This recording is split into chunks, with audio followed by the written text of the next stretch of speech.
حضرت سیدنا ابو ہریرہ رضی اللہ تعالیٰ عنہ فرماتے ہیں نبی رحمت شفیع امت صلی اللہ علیہ وسلم نے ارشاد فرمایا،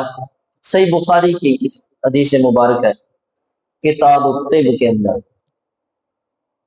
نبی رحمت شفیع امت صلی اللہ علیہ وسلم نے ارشاد فرمایا لا عدوى ولا سفر ولا حام،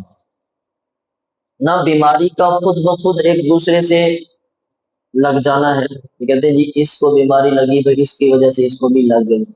نبی صلی اللہ علیہ وسلم نے فرمایا یہ متعدی بیماری کا یہ نہیں ہے، ولا سفر، نہ سفر،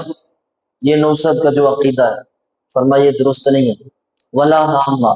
نہ پرندوں کی بدشگونی، جی فلانا پرندہ، پہلے لوگ ہوتے تھے جی پرندہ اگر دائیں اڑ گیا تو ٹھیک ہے، بائیں اڑ گیا تو غلط ہے، الٹا گیا تو یہ ہے فلاں ہے، یا کالی بلی آگے سے گزر گئی تو یہ ہو جائے گا،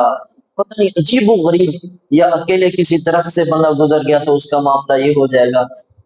یہ ساری کی ساری چیزیں من گھڑت ہیں، غلط ہے۔ مسلمان